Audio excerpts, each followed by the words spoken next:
remember the day I met her, it felt like my heart was set on fire. Now, 6 incredible years later, I am 35 years old and married to my wonderful wife, who is 28 years old. We've been married for 4 of those years, and during this time, we've built a life together. We have a delightful child who fills our home with laughter, and a house that shelters our dreams and ambitions. With shared bills and the usual responsibilities that come with a life together, it is essential that we maintain our financial stability. From the start, we agreed I would handle most of the financial aspects, not because she couldn't, but because I am naturally more structured. I've always believed in being organized, so I keep a detailed spreadsheet, have alerts set up, and follow a system broken down into precise categories. Everything seemed to flow smoothly, and it felt reassuring to know we had a plan for every expense as we ventured through life's journey together. But lately, something just felt off, like a subtle shift in the air that you cannot quite put your finger on. You know that feeling when everything appears fine on the surface, but there's this persistent whisper at the back of your mind telling you something's not right? That's exactly what I was experiencing. It all started with those little inconveniences that seemed harmless at first. My card was unexpectedly declined at odd times and places, the kind of thing you brush off thinking it's merely a network issue, or maybe you incorrectly entered the PIN. Then, our Netflix subscription payment bounced. Not once, but twice. I found myself flabbergasted, as maintaining these sorts of automatic transactions was supposed to be the easiest part of managing our finances. I thought, how could this be happening? We are not extravagant, nor are we frivolous spenders living beyond our means. We budget every month, ensuring everything gets its due, from groceries to utilities and saving for a rainy day.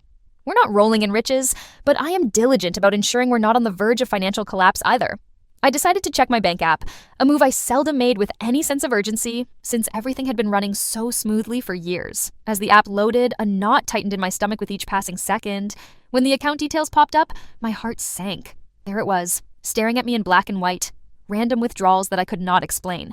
The numbers appeared like virtual ghosts, haunting the secure financial sanctuary I'd worked hard to create.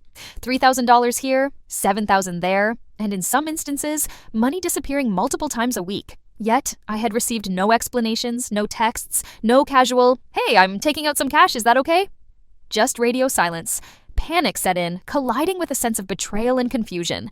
My mind raced, circling possibilities and loopholes in our financial security, punctuated by a gnawing urgency to understand. I retraced my financial steps, reliving purchases and bills paid, but nothing lined up with these figures. The thought that maybe my wife had been using this money crossed my mind, but it was difficult to entertain. She was my partner in everything. Yet, faced with the undeniable evidence of those numbers, I knew I had to reach out to her. It was not a conversation I wanted to have, but one I needed to. A confrontation was brewing, but it was necessary to address this financial chaos before it spiraled further beyond repair, risking the stability we'd worked so hard to build together. As my anxiety hovered like a storm cloud ready to burst, I was left holding the undeniable truth. Whatever was happening in our finances needed to be addressed and resolved, hopefully without fracture. So I worked up the courage, still somewhat in shock from the revelation, and approached her during a calm moment. Not out of anger, but with a genuine concern overshadowing every word. I asked her plainly, "Hey, were you the one taking cash out last week?" Expecting a clear explanation, or at the very least a discussion to follow. Yet to my amazement, she didn't say a word. My question hung in the air between us as she continued to stare at her phone, her fingers still tapping away at the screen as if she hadn't heard me speak at all. It was like talking to a brick wall, and the silence was deafening, pressing down around me and turning an already confusing situation into something even more unsettling. My patience, already paper thin from living with this silent erosion of our joint funds, was being tested further. I asked again, louder this time, my voice barely contained as my worry tangled with frustration. Still, nothing. Not a nod, not a sigh, nothing that indicated she was going to engage with me in this crucial conversation that had deep links to our mutual trust and respect built over years. Finally, unable to hold back anymore, I pressed further. "Why are you taking money from our account and not telling me?" My tone might have edged closer to pleading than I'd have liked, desperation for understanding clear in my every word. And then she looked up. But instead of an answer, what I got was a careless shrug. No apology for the uncertainty she'd caused, no lie concocted to cover tracks, just one indifferent gesture, as if that could sum up the vast chasm suddenly yawning open between us. Her silence conveyed a multitude of meanings, all none too comforting. A wash of dismay enveloped me as the shrug echoed into a bottomless void that had seemed to open beneath us, a crack in the foundation of our partnership I never anticipated.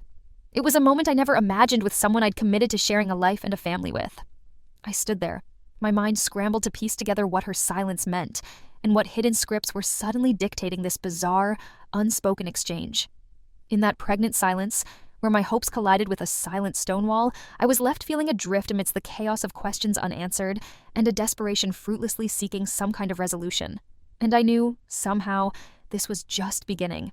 The unfolding chapters of our shared narrative were far from being written, but the next words to come were crucial into dictating the path we were both going to follow. I lost it. Faced with a chasm of silent apathy that I couldn't fathom, my emotions flared. I told her, "You can't just take from our money like that and use it for whatever you feel like. That's not okay." Each word echoed with the frustration that had been bubbling beneath the surface, forged in the fires of sleepless nights and panic-stricken moments, wondering why our finances had behaved like a treacherous sea.